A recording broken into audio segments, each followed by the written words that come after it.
Neil, it's good to have a chance to visit with you, and you know, you've played a key role in the whole field and been a president of the ASE. But let me start by asking you, what was your introduction? How did you get introduced to echo? My introduction to echo started when I was a first-year medical student. So I was looking for a summer research project. I knew I was interested in cardiology, so I literally went around and knocked on the doors of different cardiologists. The first cardiologist said, "Ooh, a medical student wants to do work this summer." By the way, I already had a grant to support me, so I was a free medical student, even better. The first one brought me over to, he goes, "Come with me, let me show you something." And I went around the corner and he opened up this big walk-in closet, and it was filled with paper records. And in the corner of the room was a single computer. Computer medical records were not around. And he goes, "I need all of those put into that." And I said, "I understand. Thank you very much." Door number 2 was a cardiologist who was studying a new antihypertensive drug. And he was all excited about it, told me about the mechanism, shared with me why he thinks this is going to be a groundbreaker in the treatment of hypertensive heart disease. And I said, "This sounds great." I was all excited. He goes, "So," I was like, "what would I do?" "Well, you would take the drug and we would monitor you." And I was like, "Yep, that's not for me. That's not what I was looking for." Door number 3 was Dick Devereaux at Cornell Medical Center. And Dick is a wonderful human being, a gentleman, a kind person. And he literally put his arm around me and looked in my eyes and said, "You know what? I'm just about to go into a reading session. Why don't you come with us?" And I walked into this room, this dark room, a whole bunch of people huddled around a screen. I was like, "What are they looking at?" And I went over there, and there it was. The heart is just sitting there beating on the screen. And I said, "God damn it, watching TV all day? I've been training my life for that." And that was my introduction to echocardiography. That's fascinating. So, and as you think back, Neil, from that time to now, there have been tremendous technical developments in the field, or advances in the field. And I'm sure you were involved and have been involved, I know you have, in many of these. What stands out to you? Yeah, so back in those days, when I started doing echo research, and I was doing research on mitral valve prolapse, we were still pulling out the M-modes and measuring the depth of prolapse on the M-modes, which is just craziness. And these M-modes were several years old, and they were faded. So I was there when 2D echo was mainstay, but M-mode was still relied on very much. There's so many different areas. I mean, if I think about those days to 3D echo today, it's a game changer. Tissue Doppler, strain imaging, again, it's a whole nother world. TEs, single plane TEs, to what we now have, and ICE catheters, and probably the technical thing that I lived through and actually propelled my career from fellowship into it wasn't even traditional echocardiography. It was intravascular ultrasound. So when I was on my cath rotation as a second-year cardiology fellow, let me back up. I went from Cornell to Mass General. Right. When I went to Mass General, I was pegged as the echo person. I already, as a medical student, intern, resident, I had 7 years of echo research experience. So I went into cardiology fellowship as I'm the echo person, and I was the echo person. I went to Mass General to work at Ned Wingman's lab. So I'm on the cath rotation, and everyone's talking about me being the echo person. But it worked out okay, because they're like, "Oh, Neil, you're the echo person."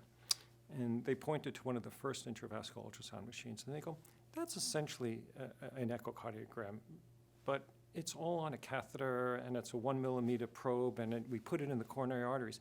Why don't you figure out how to turn that machine on and see what it could do?" So literally, I was there for the very first intravascular ultrasound in the cath lab. I figured it was a good way to get through my cath rotation and not piss off anybody and maybe contribute. But it ended up, for the next 10 or 15 years, I ended up doing IVUS research. And I hooked up with Gary Mintz, who at the time was in Washington, even before I moved to Washington. and really learn the fundamentals of what is today interventional echocardiography, of doing ultrasound in the cath lab. Yeah. And what that really helped, if I then fast forward another decade, was when we needed traditional echo, TEs, to guide interventional procedures with TAVR. I already was known in the interventional world as the echo person. So it was an easy transition to start guiding therapeutics for the early TAVR studies. Yeah. That's interesting. Yeah. All based upon Dick Devereaux putting his arm around your shoulder. Yes. Yeah, and just taking me into the echo lab. No, yeah. but no, I thought opening that world, which was very exciting. So you've given me like 4 or 5 highlights out of your career, which have had a tremendous impact. But you also did cardiovascular ultrasound, clinical trials, all those things. Tell me a little bit about that. Yeah. If I look back in my career, I describe myself as an echo person who applies the technology, the knowledge, the techniques of echocardiography to clinical trials, to use it to make the clinical trial better and to answer questions. So I talked about intravascular ultrasound, and I talked about TAVR, but probably my claim to fame is my work with fen-phen and diet pills and valvular heart disease. Interesting. So that was about 20 years ago. It was 1997, in fact, that there was the first report of heart disease in patients that took diet pills. And again, I kind of fell into it. I had worked with a CRO and did a small contrast study. They were the CRO for a diet pill. It was called Redux. And it came to light that there was a concern that this caused heart disease. They needed to immediately stop the study, but they had a double-blind randomized study in over 1,000 people taking Redux or not taking it. And they wanted to convert it to an echo study. So it's actually a pretty good story. So this is about 2 years after I finished fellowship. I moved from Mass General to Washington, D.C. I was at Georgetown. I had just gotten off a plane. I was going to the Harvard Echo course. I checked into the hotel, and there's a message to call the office. This is before the days that we were carrying cell phones. I call the office. It's the people I worked with at the CRO. They tell me about what's going on, and they said, we need a proposal from you. How do we change this 1,000-patient, double-blind, randomized, essentially safety and efficacy study of a drug over to an echo study?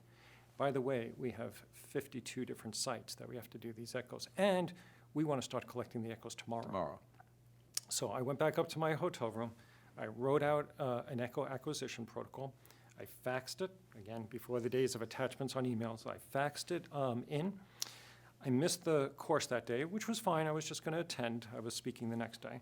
I go to the faculty dinner, and I'm at the faculty dinner, and Ned Wayman comes over to me, again, puts his arm around me, second time somebody put their arm around me, and says, Neil, I need to talk to you about your protocol. And I'm like, what protocol, Ned? And he goes, the protocol for the diet pills and getting the echoes. I'm like, what? I literally wrote it on paper. I faxed it in maybe 2 hours before. He goes, yeah, the sponsor of that study has contacted me. They're putting together an advisory board, and I'm on that advisory board. They've already sent your protocol to everyone to look at and get their advice. So I came home. I came back to the hotel from that faculty dinner. I had a message to please call my contact, and I was told I was going to be the core lab for it. I was it. And we collected our next echo the next day. We took 1,200 patients that were randomized, double-blind, so they didn't know if they got diet pills or not, kept over 1,000 of them who were willing to remain blind, get an echo within 3 months. That was September to December that we got the echoes, and I presented it as a late-breaking clinical trial in March, April 1st, April Fool's Day. 1998, and it was in the New England Journal later in 1998. You know, I'd forgotten that. I'd forgotten that you were the head of that. That made, it was really interesting times. It was crazy times. Lots of lots of motives involved in that. I mean, Yes. you know, or lots of side stories, but that, And never, I was warned, and the warning was key, because there were all kinds of people that were trying to find out what the results of the study oh, were, I know.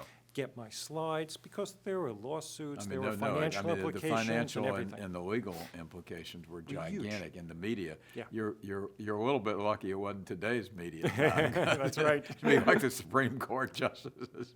Exactly. So that's wild. Let me, I'm gonna come back to some of that, but let me switch and ask you a little bit about your involvement with the ASE. How did you first get involved with the ASE? I got involved with the ASE when I was a cardiology fellow, and again, I went into fellowship already having a half a dozen years of echo research. So I was in Ned Wayman's lab at Mass General. Mike Picard, Jim Thomas, Bob Levine were all there, and ASE was discussed all the time. So it wasn't a big leap to join ASE, but it's been my professional home ever since. It's the very first place I presented a poster, did an oral presentation. The first time I got was accepted to be on a committee. First time I ever chaired a committee. First time I ever did a scientific sessions. It's been a lot of my firsts. It's also, as you know, a great place that you just can have conversations with anyone. I think the second year I went, I walked up to Harvey Feigenbaum and started talking to him and asking questions. Where else do you get to talk to the father of echocardiography? Yeah, you're talking about, I mean, I think it's a good perspective because it's a little different, but it's the same theme. You're talking about a place where there are people and relationships that are open, accepting, and you can learn from. Mm-hmm. Exactly. I mean, so you were the 25th president of the ASE. Yeah. You know, a lot of things went on in the year 2014, 2015 in the field and things. What are some things that might stand out to you as the challenges you had or things that you accomplished? Yeah. So that was an interesting time. We were going through a strategic planning process at ASE. And if you look at the field at that point, we were very well established. By far, the largest cardiac diagnostic technique. It was comfortable to be an echo person. You were sought after. You gave advice to the other cardiologist. You were the source of knowledge. People came to us in the reading room to find out what to do for their patient. It's a nice position to be in. Right. But whenever a technology is in a comfortable position is actually when it's most vulnerable. Right. So in doing a strategic plan, we needed to look at the field of echocardiography and who's doing echo and how it's going to be done in the future.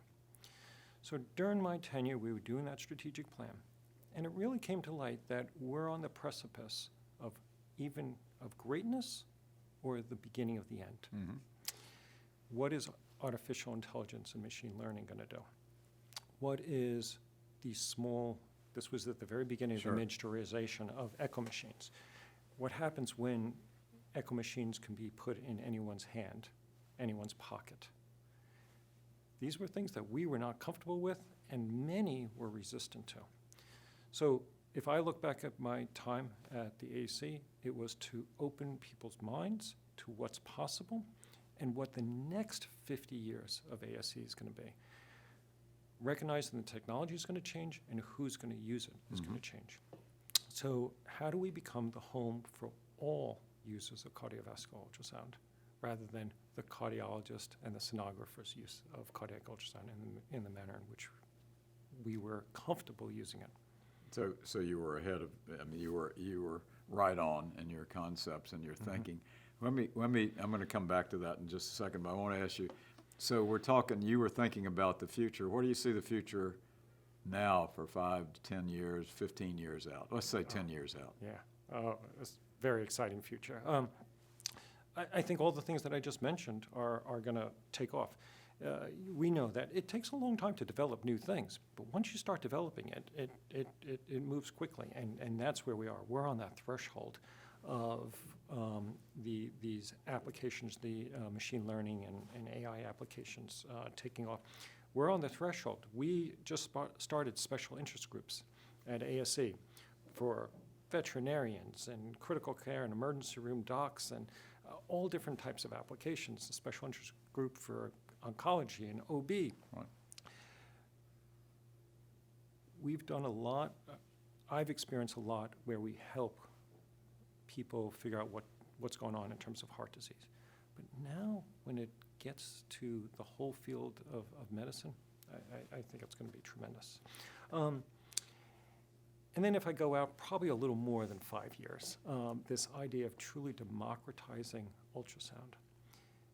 In every drawer in the United States, in suburban homes, there's a thermometer. The concept that there could be an ultrasound probe kind of blows us all away. But there's ultrasound uses right now that are very easy to do for people that have urinary retention and looking at bladder size, for example. Right. Okay. So while the heart is probably a lot harder, and that's why I said it's going to take more than 5 years, it's going to happen. It's going to happen. No, you're right on. I mean, personal ultrasound and things like that. I mean, it's certainly but it's interesting that it is really an extension of what you were thinking about 5-7 years ago when you were president. Let me ask you about core lab activities. Yeah. And then I want to come to one other topic that you've Okay. done. A lot of people, I think in this society, don't really understand core labs, and they're really important. Tell me a little bit about, because you've been a leader in that. Yeah, as I mentioned, my career has pretty much been the application of cardiovascular ultrasound in clinical trials. Whether you're studying a new drug, and is it safe and effective, or a new device, you have to measure it. You mentioned surgeons. I remember standing in front of a surgeon and feeding their ego, but getting them to open up to having a cardiologist there in front of them. I said, you can be the best surgeon in the world. This could be the best device, this prosthetic valve could be the best prosthetic valve in the world, and you can put it in perfectly. But unless you have us to take a picture of it and see how it's working and follow it over time, we're never going to get this device approved. So a core lab brings in its cardiovascular ultrasound expertise to the study, says how it could be used, what can it do, but even more importantly, what it can't do. What you need to measure and how you need to measure it. Writes that protocol, trains the sites, make sure all the sites from around the world are collecting the echoes the same way with a minimum quality to make sure that they're going to be able to answer the question that you need them to answer. And then does the measurements in a blinded fashion so that you're not influenced by how the patient is doing. Otherwise, you're just read the darn echo. That's what Ned always said. Just read the darn echo. Don't worry about how the patient looks. Just read the echo. So that's what a core lab does, kind of like a core of an apple. And then we use our expertise to help interpret the data and report it out and put it in context with all the other clinical data. So that's what my career has been. And as I mentioned, I did it early on with intravascular ultrasound. We did it with interventional echo and TAVR, and now on the mitral and tricuspid valves, and for cardiac safety with the diet pills. So it's been a fabulous career because echo is so versatile and can be used in so many ways. Same thing for clinical trials. It's interesting to me listening to you, and it really makes me think that, one of the offshoots of a core lab is it improves the quality or the application of the technology. In other words, there's learnings that come out of it. I'm thinking of the core lab function that you all have done on many important clinical trials, but it does improve how you then start doing those clinical echoes, not in a research protocol, but in a day-to-day. Oh, absolutely. I mean, so there's a direct correlation. The echo imaging protocol that we have, let's say for a device, and then that device gets approved, that then becomes how people are going to assess that device in clinical practice. So it is taken verbatim often into clinical practice. But then there's other things that we do.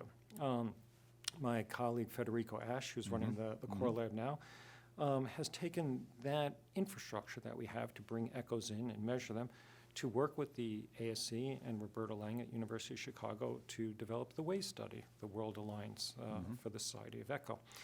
And really looking at what is normal, what's a normal left ventricular size around the world in all different populations. So now we're creating knowledge to help set standards for clinical practice. Interesting. No, Yeah. I've seen some of the early stuff. It's really exciting. Neil, you with the ASE, one of the things you did was develop the concept of a leadership academy. Tell me a little bit about that. Yeah, I'm very proud of that. You can see I'm emotional with it. No. It's I great. think that's Yeah, so I have been very fortunate. I've had many careers in my life. I was a clinician. I was an educator. I ran the cardiology program directors Right. meeting. Oh my God. I was a program director for the Right. cardiology fellowship. right. I've been an investigator, a researcher, and for the last decade or so, I've been an administrator. So my current job is Chief Scientific Officer for MedStar Health. Right. 10 hospital system, and we have an infrastructure for research at the MedStar Health Research Institute. So I'm responsible, it's kind of like the Dean of Research for a healthcare Right. system.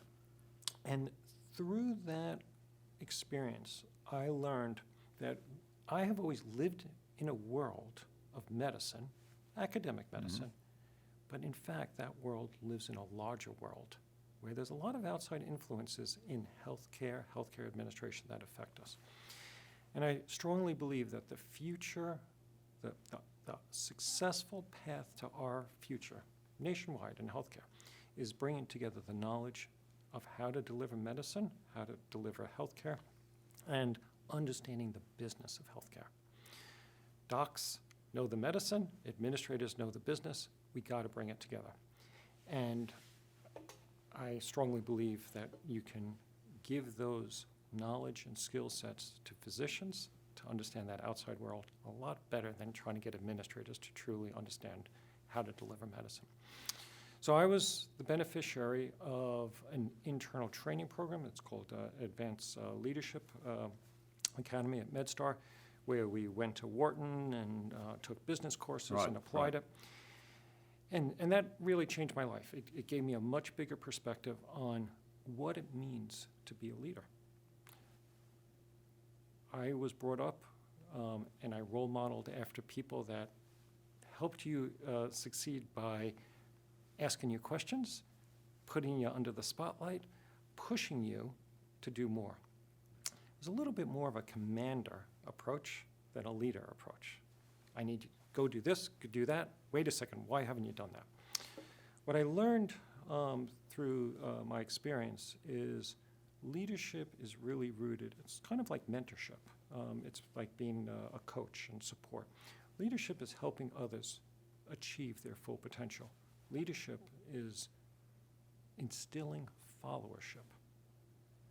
And that's different than being a doc. Being a doc, we need to, especially a cardiologist, you need to get in there, you need to diagnose, you need to treat, and you need to move on to the next one. If you do that with people that work in your organization and treat them that way, you're not going to get the best out of them. Therein lies the need for leadership training. So that was in my day job. Then I turned to my professional home at the American Society of Echo and wanting to leave it in a better place than I came to it. Right. And it really all depends on leadership and the people that are going to be leaders. So I proposed, let's create our own leadership academy and use some of these concepts. So that's where it came from. That was the motivation. Fast forward now, we have two cohorts. The second cohort just graduated. Each cohort is 18 months, so we've been doing this for about 4 years. So this started about 5 years ago. And it's great. We have 10 to 15 people per year from all walks of life within our membership. So yes, there's adult cardiologists, pediatric, anesthesia, sonographers. We've got international representation. It really is fully representative of our membership. And they go through this 18-month program that involves didactic lectures. We have guest lectures come in. We have remote Right. learning, experiential learning. They do capstones. There's peer learning from each other. They have advisors. It's just wonderful. And it's just great seeing how far they advance. And if we start even from the first cohort, we see people that are taking on greater leadership roles, both here at ASE and at home at their own institution. So I'm very proud of it, as you could tell. No, I think I think it's going to be a game changer. It's interesting you said it's a mentor. It's like, the coaches that succeed are the ones that do push people to achieve their best, but they also learn how to put them in situations that'll bring out their best. Exactly. And that's part of, and it's interesting but that's fabulous, and ASE is better for you having done that. Finally, let me ask you, you've gone through a lot of events and people and things but as you think back about it, you mentioned a couple, but what's been noteworthy? What stands out? As I said, events, people, experience that you've had. At ASE, you're Just asking? in the field of echo and at ASE. Yeah, look, we're talking about the field of echo or ultrasound and ASE. Yeah. You mentioned a couple people already. Who stands out? Look, I am extraordinarily fortunate. So Dick Devereaux was the person who brought me in. I went to Mass General to be working in Ned's lab. By doing that, I mentioned Mike Picard. Really, he was several years ahead of me, and he was a junior faculty member when I was a fellow, and really took me under his wing. Some of the preclinical work that we did the first dobutamine stress echoes and figured out how to do that. It was fabulous. Bernard Gersh was a new cardiology chair at Georgetown. Right. And when I finished my training at Mass General, I thought I would just stay there. And I stayed on faculty for a year. But Bernard Gersh recruited me, and then when I said no, re-recruited me. And it was probably the best thing for me to be able to spread my wings and go in directions that I wanted to go. And have all the support and collegiality, camaraderie of the people at Mass General. So continuing to work with them, but now being in Washington, D.C. Georgetown wasn't exactly what I expected, but it put me in a milieu that then, combined with Washington Hospital Center and MedStar, really allowed me to grow. I think the other notable thing in my career is, I mentioned this before, but being able to do so many different things.